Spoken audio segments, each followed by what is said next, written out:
Hey Cascade, I am super excited to share today's video with you because this is something that nobody taught me in middle school or high school or college or graduate school. This is something I learned just researching online, trying to be a better art teacher for you, and I wish somebody had taught me this sooner because it is a technique that will make drawing in perspective a lot easier.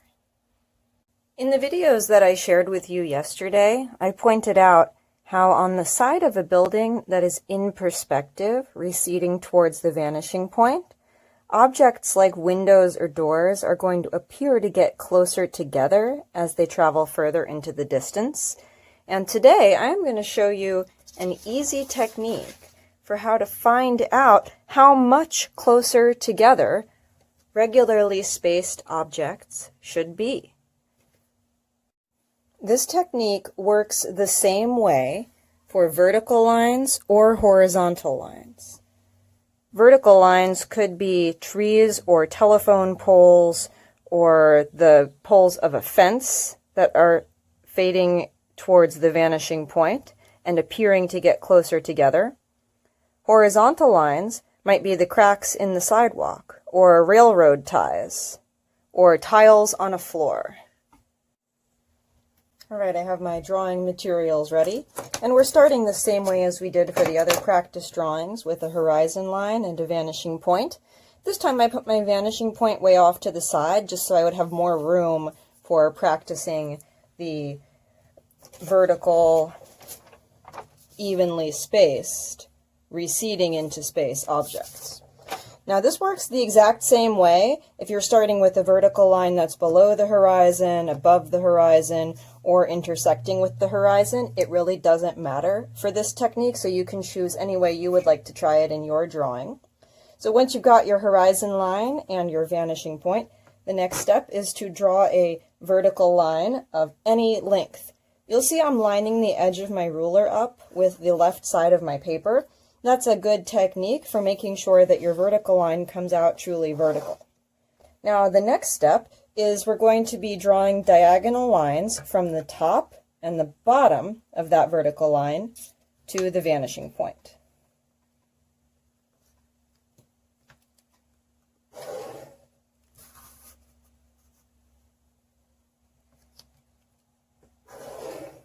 All right.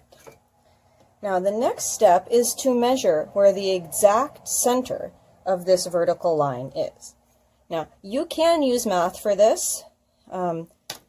It would have been easier if I had made mine exactly 4 inches so that I would know the center was right at 2 inches. Now I could figure that out numerically, but I'm going to show you right now an easy way to do physical measurement. You could fold your paper in half along that line, but maybe you don't want to make a crease in your paper. So I have just a little strip of extra paper, and I'm going to just I'm lining the top up with the top of my line, and then make a little mark on the bottom. So now I know this section of my scrap paper is the exact same length as that line. Now all I have to do to find center is fold it in half, and I know that where that crease is the center. I find this so useful for measuring in my drawings. All right, so there's a mark that shows the exact center of my first vertical line. And the next step is to draw a diagonal connecting that center mark with my vanishing point. Now, interestingly, this line is going to be the center of every single vertical line that we're going to place in perspective. Now, the next step will be to put my second vertical line. At this point, you don't have to measure it. You can put it where you think it will look good, and you will base the rest off of looking evenly spaced to the first two. So I'm just going to choose a spot, make sure my straight edge is truly vertical before I draw the line, and you want to make it fit right in between the top and bottom diagonals here. All right, now here's the cool part that I wish someone had taught me sooner. To find out where the next line should be so that it looks like they're equally far apart but further away, just draw a diagonal line from the top of your first vertical, line your straight edge up with the center of your second vertical, and make that line go all the way down to the bottom. Now at this point is where your third vertical should start.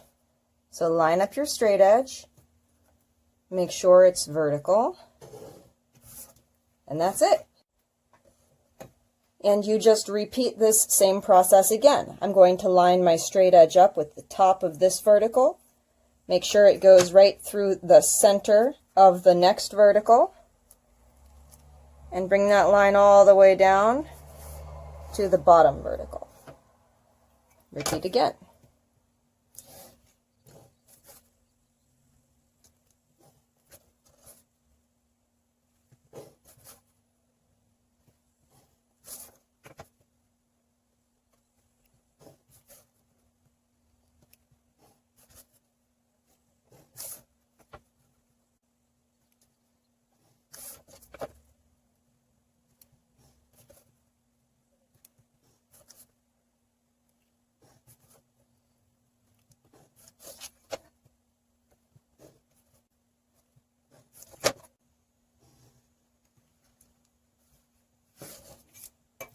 You can see that my vertical lines have started to get super close together here. So I think that means I am going to stop with this part, and I'm going to just go over it with a permanent marker on the vertical lines only, like I did in my sample drawing, so that if you choose to erase the guidelines that you created, you will know which ones to erase. If you are using a straight edge to trace over your pencil lines with a permanent marker, you might find it a little bit frustrating because the tip of the permanent marker is thicker than the tip of a pencil. So something that I do is I just leave a little bit extra space between my straight edge and the line that I'm tracing over, just to give enough room for the permanent marker to actually land right on top of the pencil line.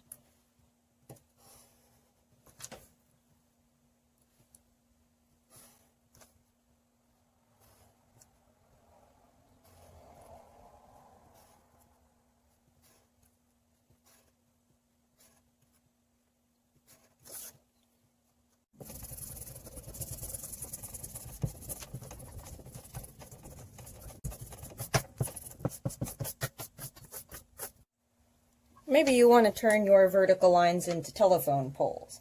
I would start by putting a horizontal crossbar across the top of each.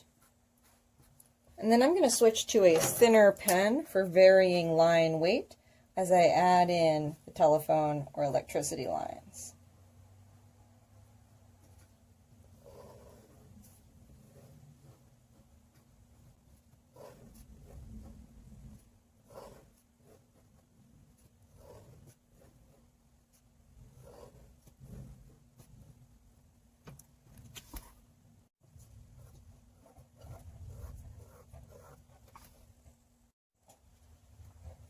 Right now we're going to use that same technique again, but apply it to horizontal lines this time.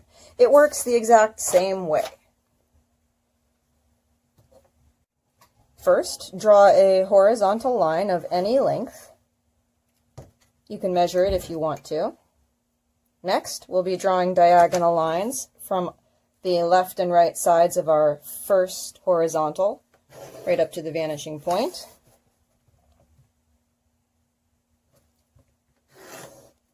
Then we'll find the center of that horizontal line. So here's my little scrap paper. Line it up with the edge. Make a mark.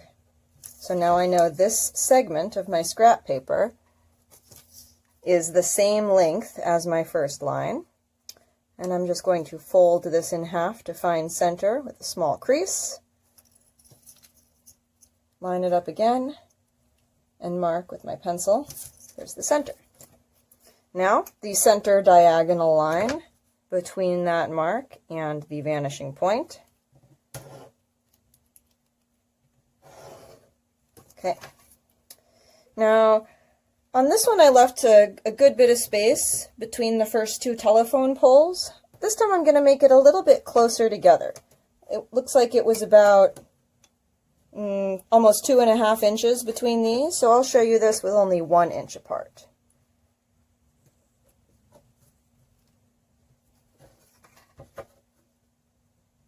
You want to make sure that all of your horizontal lines are as close to true horizontal as you can get. Now I'm just going to line up one end of my first horizontal in a diagonal that intersects right through where the center line meets my second, and draw that diagonal all the way to this line on the edge. By the way, this would work if you drew your diagonal lines in the other direction. And with our vertical lines, we could have drawn the diagonals from the bottom instead. It does not matter because it works the same either way. So whichever way is more comfortable for you to hold your pencil and your straight edge, it will come out accurately either way. If you are left-handed, you might find it more comfortable to hold your ruler on the other side, but for me, this is what is most comfortable. Okay, anyway, so now I'm going to add in my third horizontal line here. And again, repeating the process, so lining up my diagonal from the edge of the second line through the center of the third line, and where that meets the diagonal over here will be the start of my fourth horizontal line.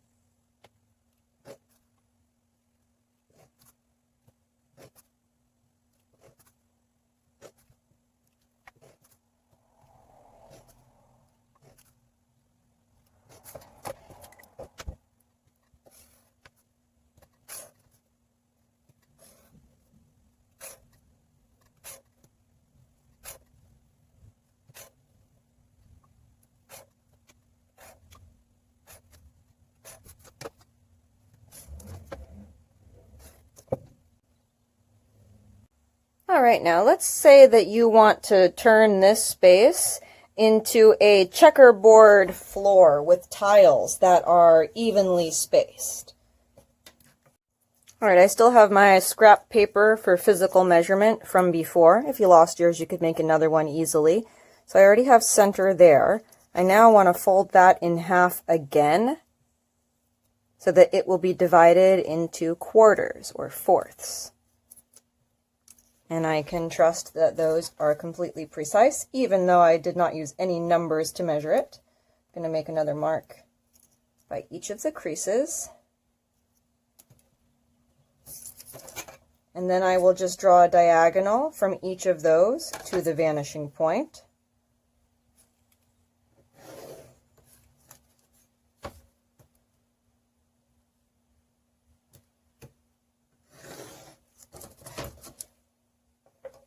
And I'm going to erase my diagonal guidelines just to make it a little clearer here.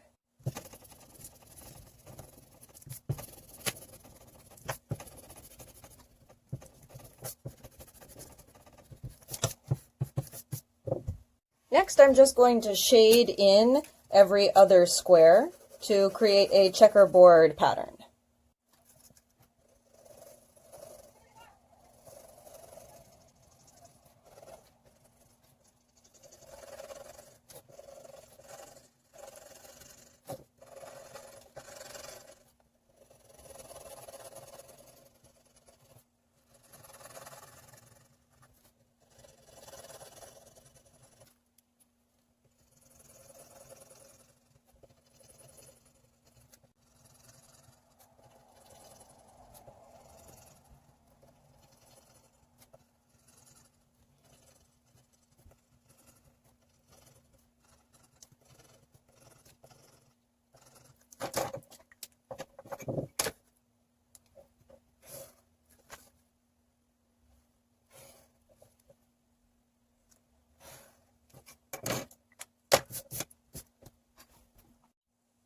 All right, and that is how you can divide space when you are drawing regularly spaced objects in one-point perspective. Try out a practice. You don't have to make yours into telephone poles and tiles, but try both vertical and horizontal in your practice drawing. And please add this one to your Artsonia portfolio under the project that is called One Point Perspective Basics. Can't wait to see.